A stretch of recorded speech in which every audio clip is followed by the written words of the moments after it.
Hello and welcome back to our YouTube channel a grade learning friends. आज हम लोग जो डिजिटल मार्केटिंग सब्जेक्ट है उसका यूनिट 5 आज हम लोग पढ़ने वाले हैं। आई होप कि आपने वो चारों यूनिट ऑलरेडी देख रखी होगी, आपको समझ में आ गया होगा कि SEM, search engine marketing, search engine optimisation, blogging क्या होता है और मतलब क्या क्या ट्रेंड्स एंड ऑल सारी चीज़ें हैं। हम लोग ने डिजिटल मार्केटिंग होता क्या है वो सारी चीज़ें आपने पढ़ ली होगी। जिसने नहीं पढ़ा होगा प्लीज़ आप प्लेलिस्ट में जा कर के वो सारी बाकी 4 यूनिट्स आप देख सकते हैं। तो आज हम लोग यूनिट 5 का बेसिक टॉपिक क्या है, डिजिटल इनोवेशन एंड ट्रेंड्स। इसमें हम लोग डिजिटल मतलब मार्केटिंग में क्या क्या इनोवेशन देखे जा रहे हैं, उसमें क्या क्या ट्रेंड्स चल रहे हैं, वो सारी चीज़ हम इस टॉपिक में कवर करने वाले हैं। तो इसके अंदर क्या क्या चीज़ें आने वाली हैं, डिजिटल इनोवेशन, उसके ट्रेंड्स, उसके बाद डिजिटल ट्रांसफॉर्मेशन के कुछ फ्रेमवर्क्स हैं। डिजिटल ट्रांसफॉर्मेशन क्या होता है आप लोग को पहले भी पता हो चुका है, मैं पहले भी बता चुका हूँ। उसके बाद इमर्जिंग ट्रेंड्स क्या क्या चल रहे हैं डिजिटल मार्केटिंग में, साथ ही साथ कुछ ट्रस्ट इश्यूज भी आते हैं डिजिटल मार्केटिंग में कस्टमर्स को, बिकॉज वो हर चीज़ उनको एक्यूरेटली नहीं मिलती है, तो उसकी वजह से वो ट्रस्ट इशू जनरेट हो रहा है। ऑनलाइन कम्युनिटीज़ क्या होती है, उसके बेनिफिट्स क्या होते हैं, एंड टाइप्स ऑफ कम्युनिटीज़ क्या होती है। ये जो मैंने टॉपिक मेंशन किए ये मैंने प्रीवियस ईयर से उठाया हुआ है पेपर से, क्योंकि हर बार ये क्वेश्चन हर बार पूछा गया यूनिट 5 से, मोस्टली ये क्वेश्चंस पूछे गए हैं। तो मैं सिर्फ इस वीडियो में वही सारे टॉपिक कवर करता हूँ जो कि एग्ज़ाम पॉइंट ऑफ व्यू से बहुत ज़्यादा इंपॉर्टेंट है और आपके लिए भी, बेसिकली बीटेक के जो बच्चे हैं, बीटेक फोर्थ ईयर के, उनके लिए बहुत ही ज़्यादा ये बेनिफिशियल हो सकता है। तो आइए हम लोग पढ़ते हैं थोड़ा डिटेल में इसके बारे में। Digital innovation. तो डिजिटल इनोवेशन आपको पता है कि कौन कौन से इनोवेशन ऐसे किए जा रहे हैं जिसकी वजह से मार्केटिंग और अच्छे से हो सकती है। तो different digital innovation in digital marketing. पहला है क्या, एआई। तो आपको भी पता है कि आज के टाइम पे और आने वाले आज से 5 से 6 सालों में एआई पूरी तरीके से हर चीज़ पे हावी हो चुका होगा। और आज के टाइम पे मार्केटिंग में भी हम लोग कहीं ना कहीं एआई का यूज़ कर रहे हैं। कहीं मार्केटिंग करनी होती है तो देखिए हर चीज़ का एआई बेस्ड बना करके मार्केटिंग प्रोड्यूस करते हैं हम लोग, वेबसाइट पे अपलोड कर देते हैं, या कहीं पे भी आपको डेमो मॉडल दिखाना होता है तो वो भी एआई के थ्रू हम लोग मार्केटिंग एडवर्टाइजमेंट करते हैं। तो AI is used in digital marketing for meta analysis in broad spectrum data set. Second क्या है, पर्सनल डिजिटल असिस्टेंट। आपको पता है कि पर्सनली एक असिस्टेंट आपको मिल जाता है कहीं ना कहीं। जैसे आपके पास गूगल, आपके पास है फ़ोन है तो उसमें गूगल बोल देता है, या आईफोन यूज़र है तो उनके पास एलेक्सा, तो वो आपका पर्सनल असिस्टेंट हो गया। जैसे कि आपको वो खुद गाइड करेगा कि आपके लिए कौन सी चीज़ें अच्छी हैं, कौन से मार्केट के प्रोडक्ट्स या जो मार्केटिंग हो रही है, जिसका एडवर्टीजमेंट हो रहा है वो सही है, आपके लिए फ्रूटफुल रहेगा उसको परचेज करना या नहीं। तो AI driven personal assistant design to stay connected on a personal level to people at all point in their day to day lifes. उनकी हर डे टू डे लाइफ्स को, कस्टमर की डे टू डे लाइफ को वो जानता है, उनकी आदतों को जानता है, कैसा क्लॉथ पहनते हैं, कैसी चीज़ें उनको पसंद है, वो सारी चीज़ें पर्सनल असिस्टेंट में होती हैं। तो ये भी आजकल के ट्रेंड में चल रहा है। चैटबॉट, आपको पता ही होगा कि आपने जब भी वेबसाइट आप ओपन करते हैं कोई, या कोई मार्केटिंग प्रोडक्ट है, तो उसके वेबसाइट के ऊपर आपको साइड में दिया होगा एक चैटबॉट, ठीक है, या चैट बॉक्स दिया होगा। वहाँ पे आप क्या कर सकते हैं, वहाँ पे आपको पर्सनल इंटरेक्शन करने के लिए, रियल लाइफ कॉन्वर्सेशन करने को आपको मिलेगा वहाँ पे। So it is use for real conversation this potential improve the landscape for UX. ठीक है, तो वहाँ पे आप क्या कर सकते हैं, अपनी क्वेरी को डाल सकते हैं उस पर्टिकुलर प्रोडक्ट या सर्विसेज के लिए, तो वो आपको रिवर्ट बैक करेगा। पर्सनल लेवल पे वो इंटरेक्शन करता है और आपकी सारी क्वेरीज को रिजॉल्व करता है। सेकंड क्या है, वॉइस सर्च भी आज के टाइम पे बहुत ही फेमस चला है कि आजकल एडल्ट या जो भी हम टीनेजर्स होते हैं वो सबसे ज़्यादा वॉइस सर्च करके कोई भी मार्केटिंग के प्रोडक्ट को कुछ भी सर्च कर लेते हैं, बिकॉज टाइपिंग करना ज़्यादा इंपॉर्टेंट नहीं है, वो सर्च करके तुरंत तुरंत वो सारे प्रोडक्ट को देख सकते हैं। तो this can save the brand building which is mostly search by the adult और द टीनेजर। मैं आपको बता दूं कि 40 से 50% टीनेजर्स वॉइस सर्च का ही यूज़ आज के टाइम पे कर रहे हैं। तो ये आपका डिजिटल इनोवेशन का ट्रेंड है। और एक और चीज़ है जैसे इन्फ्लुएंसर मार्केटिंग। आपने देखा होगा इन्फ्लुएंसर मार्केटिंग जैसे व्लॉग वगैरह में होता है, ठीक है, वहाँ पे इन्फ्लुएंसर क्या करते हैं कि आपको पर्टिकुलर प्रोडक्ट के बारे में आपको अच्छे अच्छे फीडबैक्स देते हैं, उसकी क्वेरी बताते हैं, क्वेरी का मतलब जो भी प्रॉब्लम उसके अंदर रेज हो सकती है वो भी आपको अवेयर कराते हैं। तो इन्फ्लुएंसर से क्या होता है कि जो भी कस्टमर होते हैं वो ज़्यादातर अट्रैक्ट करते हैं। कि अगर मैं मान लो कि जैसे आपने किसी टेक्निकल गुरु जी मैं बात करता हूँ, ठीक है, यूट्यूब के बहुत बड़े फेमस, आप नाम सुना ही होगा आपने। तो उन्होंने भी क्या किया है, वो भी इन्फ्लुएंसर है, तो टेक्निकल, वो अलग अलग टेक्नोलॉजी से रिलेटेड सारे आइटम्स को, जो भी प्रोडक्ट होते हैं उसके बारे में वो आपको बताते रहते हैं।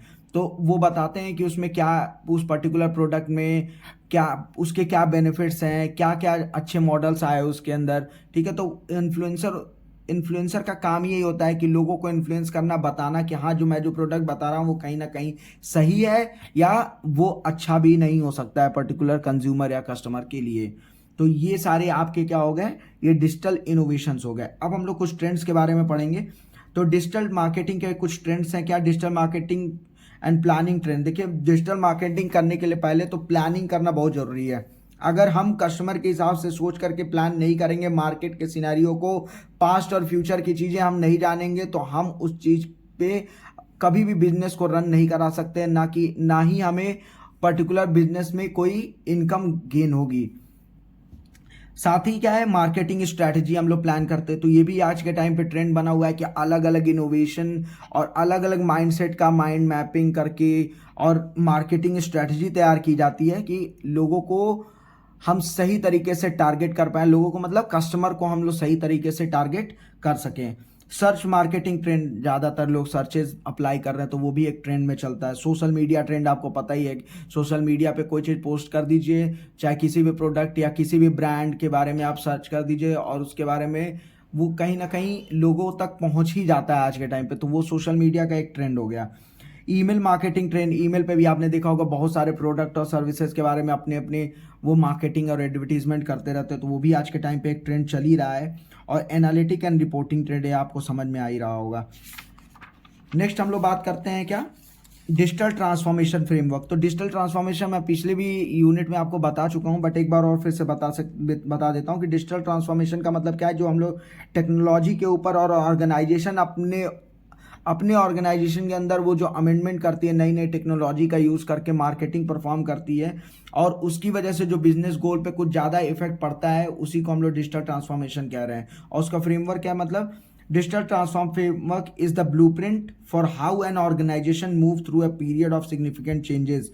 वो ऑर्गेनाइजेशन, पर्टिकुलर ऑर्गेनाइजेशन वो ट्रांसफॉर्मेशन का यूज़ करके कैसे हर पीरियड में कैसे कैसे अपने आप को चेंज कर रही है, कैसे कैसे कस्टमर को वो हर प्रोडक्ट अवेलेबल करा रहे हैं, कैसे कैसे प्रोडक्ट हर कस्टमर उनसे सेटिस्फाई रहता है, या कोई ऐसी चीज़ें जो कस्टमर को नहीं पसंद है, या कोई चीज़ उनको अनअवेयर है, वो उसके बारे में अवेयरनेस फैलाने का भी काम होता है बिजनेस का। और इससे ये डिजिटल ट्रांसफॉर्मेशन ने बहुत ज़्यादा हेल्पफुल रहा है उनके लिए। So it is a central to success of business goal. जैसा कि मैंने आपको बताया, बिजनेस में बहुत प्रॉफिट होता है। डिजिटल ट्रांसफॉर्मेशन जब से आया है तब से बिजनेस ग्रोथ पे चल रहा है, क्योंकि ज़्यादा एफर्ट करने नहीं पड़ते हैं, लेस एफर्ट में ज़्यादा से ज़्यादा इनकम और रिवेन्यू जनरेट हो जाती है। कुछ की एलिमेंट्स हम लोग पढ़ते हैं डिजिटल मार्केटिंग फ्रेमवर्क्स के, जैसे कि कस्टमर के अंडरस्टैंडिंग। कस्टमर अंडरस्टैंडिंग का मतलब क्या हो गया, in depth understanding of specific geographic and market segment. देखिए, कस्टमर अंडरस्टैंडिंग मैं पहले भी बता चुका हूं कि देखिए, कस्टमर को आपको समझना पड़ेगा, हर सेगमेंट में टारगेट मार्केट करना पड़ेगा, टारगेट ऑडियंस करना पड़ेगा, सेगमेंटेशन करना पड़ेगा। सेगमेंटेशन क्या होता है, सेगमेंटेशन एक ऐसा होता है कि आपके पास अलग अलग ब्रांड है, अलग अलग लोगों के रिक्वायरमेंट्स, उसके हिसाब से मार्केट को डिवाइड कर देना, और उस मार्केट को सेगमेंट करने के बाद आपको कस्टमर की रिक्वायरमेंट उससे पहले जाननी पड़ेगी। जब कस्टमर की रिक्वायरमेंट, उसकी अंडरस्टैंडिंग आपको हो जाएगी, तो वो डेफिनेटली आप बिजनेस में प्रॉफिट गेन कर सकते हैं। Top line growth to enhance in person sales conversation. मतलब क्या है, जैसे आपने फाइनेंस में देखा होगा या सेल्स में देखा होगा, आज के टाइम पे क्या हो रहा है, डिजिटल ट्रांसफॉर्मेशन ऐसा हो गया कि पहले लोग प्रोडक्ट ले करके जाते थे और कस्टमर को दिखाते थे, तब वो कहीं परचेस करते थे। आज के टाइम पे क्या हो गया है, लोग किसी भी फाइनेंस या सेल्स के पर्सन बंदे को टैब दे दिया जाता है, टैबलेट दे दिया जाता है, या कोई लैपटॉप दे दिया जाता है, तो वो उस पर 3D एनिमेशन के थ्रू या वीडियोस के थ्रू पर्टिकुलर प्रोडक्ट के बारे में काफ़ी डिटेल में समझा सकते हैं। उनको सारे बेनिफिट, उसके अंदर की डीप नॉलेज वो दे पाते हैं। तो वो क्या है, टॉप लाइन ग्रोथ। तो इसकी वजह से भी एक ट्रांसफॉर्मेशन आया है digitally. Customer touch point, customer service can be enhanced by digital initiative. Customer की सर्विसेज को हमें ध्यान में रखते हुए अच्छे तरीके से उन्हें बेनिफिट्स देने हैं, अच्छे अच्छे ऑफर्स देने हैं। अगर हम अच्छे ऑफर्स नहीं देंगे तो आपको भी पता है कस्टमर अट्रैक्ट नहीं होगा। इंडिया में बेसिकली सबसे ज़्यादा इंपॉर्टेंट है ये सारी चीज़ें। नेक्स्ट हम लोग बात करते हैं इमर्जिंग ट्रेंड इन डिजिटल मार्केटिंग। कुछ इमर्जिंग ट्रेंड्स चल रहे हैं डिजिटल मार्केटिंग में। कौन कौन से इमर्जिंग ट्रेंड, मैं एसईओ बता चुका हूँ, सर्च इंजन ऑप्टिमाइजेशन की कैसे कैसे डिजिटल मार्केटिंग हो रहा है आज के टाइम पे। सर्च इंजन मार्केटिंग, पिछले यूनिट में मैंने बताया था सर्च इंजन मार्केटिंग क्या होता है। कंटेंट का क्रिएशन आज के टाइम पे बहुत इंपॉर्टेंट है कि एक बेटर कंटेंट, एक्यूरेट और सिंपल कंटेंट क्रिएट होगा तो कस्टमर उससे ज़्यादा अट्रैक्ट होता है। कस्टमर इजीली समझ सकता है कि वो पर्टिकुलर प्रोडक्ट किस चीज़ के लिए है, किस बारे में है, या उनको कैसे कैसे वो बेनिफिट प्रोवाइड कर सकता है। नेक्स्ट क्या है, सोशल मीडिया मार्केटिंग में बता चुका हूँ। Digital display advertising. Digital display का मतलब क्या होगा, आपने देखा होगा कहीं जब आप ट्रेवल करते हैं तो बड़े बड़े होर्डिंग, डिजिटल एलईडी बोर्ड्स आपने देखा होगा, उस पर बड़ी बड़ी एडवर्टीजमेंट्स चलती हैं, है ना। वहाँ पे आपको अलग अलग प्रोडक्ट के बारे में, या कोई इवेंट होता है तो उसके बारे में एडवर्टीजमेंट की जाती है, तो वो क्या है, डिजिटल डिस्प्ले एडवर्टीजमेंट में आता है। मोबाइल मार्केटिंग आपको मैं पहले भी बता चुका हूँ। ईमेल मार्केटिंग, आपको पता है कि आपके ईमेल के ऊपर डिफरेंट प्रोडक्ट्स और सर्विसेज या कंपनी वाले क्या करते हैं, पर्टिकुलर मेल करते रहते हैं। वायरल मार्केटिंग तो आप समझ ही रहे होंगे, जो मार्केट में सबसे ज़्यादा वायरल हो रहा है और उसकी वजह से कस्टमर अट्रैक्ट हो रहा होगा, और वो पर्टिकुलर प्रोडक्ट और सर्विसेज को क्या करते हैं, पर्टिकुलर कस्टमर उस पर्टिकुलर सब प्रोडक्ट को खरीदते हैं और ज़्यादा से ज़्यादा बिजनेस रिवेन्यू को भी जनरेट करने में हेल्पफुल होता है। Digital media planning and buying. Digital media जो मतलब ये भी जो मीडिया वाले हैं वो भी क्या करते हैं, डिजिटली उस पर्टिकुलर प्रोडक्ट को कहीं ना कहीं एडवर्टीजमेंट उसका करते रहते हैं। नेक्स्ट हम लोग क्या बात करेंगे, नेक्स्ट हम लोग बात करेंगे जो ट्रस्ट इश्यूज आ रहे हैं डिजिटल मार्केटिंग में। देखिए, प्रेडिक्टेबिलिटी, हम लोग समझ भी नहीं सकते हैं कि कहीं ना कहीं हमारे लिए लॉस हो सकता है। हम लोग ऑनलाइन डिजिटल मार्केटिंग तो हो जाती है, हम लोग कहीं ना कहीं उससे अट्रैक्ट हो जाते हैं और उस प्रोडक्ट को हम लोग खरीदने लगते हैं, लेकिन हमारे लिए दिक्कत क्या है, हमारे लिए दिक्कत ये होता है कि कहीं ना कहीं वो प्रोडक्ट हमको ख़राब मिल जाता है, या हमारे लिए वो बेनिफिशियल नहीं होता है। मैंने ऑर्डर किया, क्या मेरे साथ भी हो चुका है, क्या हमने एक मतलब एडवर्टीजमेंट देखा था, पेपर में ही देखा था, और एक छोटा सा फ्रिज था, ठीक है, और मैंने सोचा कि वो थोड़ा बड़ा फ्रिज आएगा कि 10-12 लीटर वाला फ्रिज आएगा, बट वो हम लोग को बहुत छोटा सा, पहले आपने नाम सुना होगा नापतोल, ठीक है, उसमें एक बहुत छोटा सा फ्रिज आया था, उसमें सिर्फ मैं कैन रख सकता था। तो वो कहीं ना कहीं हमारे लिए बेनिफिशियल नहीं है, तो हम प्रेडिक्ट ही नहीं कर पाते हैं। रिलायबिलिटी, आपको पता है, टेक्निकल कॉम्पिटेंस। देखिए, टेक्निकली हर चीज़ सही होनी चाहिए, रिलायबल होनी चाहिए, लेकिन लोगों को वो चीज़ नहीं समझ में आती है, ठीक है, वही ट्रस्ट इशू निकल के आ रहा है। फाइनेंशियल रिस्पॉन्सिबिलिटी की, अगर सही तरीके से उनके लिए प्राइस सेट नहीं होगा तो पर्टिकुलर कस्टमर क्यों ही खरीदेगा वो प्रोडक्ट। नेक्स्ट क्या है, online communities and benefit. And online community is a group of people with common interest and who use the internet tool and spaces. अब देखिए, ऑनलाइन कम्युनिटी का मतलब क्या है, आप भी बहुत सारे ग्रुप में जुड़े होंगे, है ना। बहुत सारी ऐसी फेसबुक पे कम्युनिटी चलती है, मैं आपको बता दूं, जैसे कुछ नाम ले लेता हूं, जैसे कायस कम्युनिटी हो गई, ठीक है, सिंग्स की कम्युनिटी हो गई, या इस पर्टिकुलर ब्रांड की कम्युनिटी हो गई, ठीक है। आईफोन वाले एक अपनी खुद का ग्रुप बना लेते हैं किसी भी सोशल मीडिया पे, और उसमें वो डिस्कस करते रहते हैं कि भाई आज ये प्रोडक्ट आया है, आज आईफोन का ये सीरीज लॉन्च हुआ है। और टेलीग्राम पे भी बहुत सारे ग्रुप बने रहते हैं, तो वो भी क्या करते हैं, वही है ऑनलाइन कम्युनिटीज़। जैसे अलग अलग इवेंट के बारे में बहुत सारी कम्युनिटी बनती है और उसमें वो डिस्कस करते हैं उस पर्टिकुलर प्रोडक्ट के बारे में, और शायद एक म्यूचुअल कंसर्न पे उतरते हैं कि क्या हमें वो प्रोडक्ट बाई करना चाहिए या नहीं करना चाहिए। जैसे फॉर एग्जाम्पल, ब्लॉग्स के थ्रू, वेबसाइट के थ्रू, ईमेल के थ्रू, to communicate, create something together and pursues common interest over time पे वो पर्टिकुलर कॉमन इंटरेस्ट क्रिएट करते हैं और वो डिसाइड करते हैं कि मुझे वो प्रोडक्ट खरीदना है या नहीं खरीदना है। तो आइए इसके बारे में कुछ बेनिफिट जानते हैं, इसके क्या हैं। देखिए, पहली बात तो ग्लोबल कनेक्शन हो जाता है, हम लोग अलग अलग लोगों से, अलग अलग मेंबर से कनेक्ट हो जाते हैं, फोकस्ड कन्वर्सेशन होता है। देखिए हम लोग किसी अच्छे टॉपिक पे बात करते हैं तो बहुत ज़्यादा ध्यान से सुनते हैं उस चीज़ को, ठीक है। तो एक फोकस्ड कन्वर्सेशन होता है। जैसे आईफोन खरीदना है तो ये बहुत बड़ा ब्रांड है और उसकी प्राइसिंग भी बहुत हाई है, लेकिन ऐसे तो हम खरीद नहीं सकते हैं कि वो हमारे लिए बेनिफिशियल होगा या नहीं होगा। तो उस सारी चीज़ों के बारे में, उस सारी चीज़ों के बारे में कॉन्वर्सेशन होना बहुत ज़रूरी है कि आपको उस चीज़ की रिक्वायरमेंट है या नहीं। अचीव ट्रांसफॉर्मेशन, अब देखिए इससे क्या है, ऑनलाइन कम्युनिटी से नए नए ट्रांसफॉर्मेशन भी हो पा रहे हैं, ठीक है। हम लोग ज़्यादातर ट्रांसफॉर्मेशन को अचीव कर पा रहे हैं कि हमें पता चल पाता है कि मार्केट में और क्या रिक्वायरमेंट है, उस पर्टिकुलर कस्टमर को क्या रिक्वायर्ड है, ठीक है। जब कस्टमर की रिक्वायरमेंट को हम जान लेते हैं, उनको मार्केट से क्या बेनिफिट चाहिए, वो सारी चीज़ें हम समझ सकते हैं। तो वही क्या है, ट्रांसफॉर्मेशन है। कहीं ना कहीं हम उस चीज़ को, जैसे ट्रेडिशनल मार्केटिंग होती थी उससे हम लोग फिर डिजिटली लेकर के आए। प्रॉफिटेबल बिजनेस, ऑब्वियसली देखिए ऑनलाइन कम्युनिटी के थ्रू हम लोग बिजनेस को भी थोड़ा प्रॉफिटेबल बना सकते हैं। अब इसके अंदर कम्युनिटी में अभी बात कर रहा था, तो इवेंट कम्युनिटी, जो इवेंट वगैरह होते हैं तो उसकी एक अलग ग्रुप बना लेते हैं, कम्युनिटी बन जाती है, उसमें लोग डिस्कस करते हैं कि हमें कैसा डेकोरेशन करना चाहिए, कैसा इवेंट मैनेजमेंट होना चाहिए।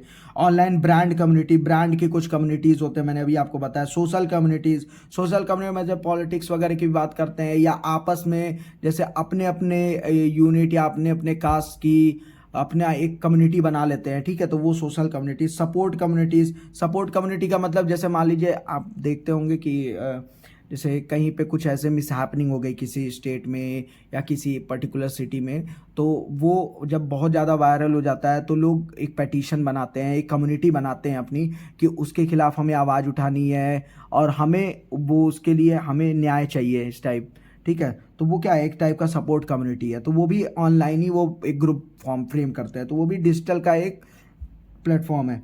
कंटेंट कम्युनिटी, कंटेंट क्रिएट करने के लिए भी एक पूरी कम्युनिटी बनाते हैं। जैसे ग्रुप ऑर्गेनाइजेशन में भी होता है, एक पर्टिकुलर ग्रुप बनता है, उनको कंटेंट क्रिएट करना है तो उसकी वजह से एक कम्युनिटी बना करके और वो पर्टिकुलर प्रॉब्लम पे एक कंटेंट क्रिएशन करते हैं। आई होप आपको ये सारे टॉपिक समझ में आ गए होंगे जो हमने अभी अभी डिस्कस करे हैं। और अगर आपको पूरी ये चारों पांचों यूनिट समझ में आ गई हो तो प्लीज़ चैनल को लाइक करिएगा, सब्सक्राइब करिए और ज़्यादा से ज़्यादा शेयर करिए। हम लोग आते रहेंगे और नई नई वीडियोस के साथ। अगर आपको कोई किसी भी टॉपिक में कोई इशू हो, प्लीज़ आप कमेंट करके मुझे बताइएगा, मैं उस पर ज़रूर आपके क्वेश्चन को रिजॉल्व करने की कोशिश करूँगा। सेकेंडली मैं ये कहना चाहूँगा कि आप लोग, अभी मैं नई वीडियोस भी लेके आ रहा हूँ, तो प्लीज़ आप उस चीज़ को भी ध्यान से देखिएगा। ध्यान से कौन सी वीडियोस आने वाली है, मैं क्वेश्चन पेपर भी आपके साथ डिस्कस करने वाला हूँ डिजिटल मार्केटिंग का। तो वो डिजिटल मार्केटिंग के क्वेश्चंस में आपको पता चल जाएगा कि AKTU में कैसे कैसे क्वेश्चंस आए हुए हैं और जो मैंने डिस्कस किया वो पेपर में रहा है या नहीं रहा है, ठीक है। तब तक के लिए थैंक यू।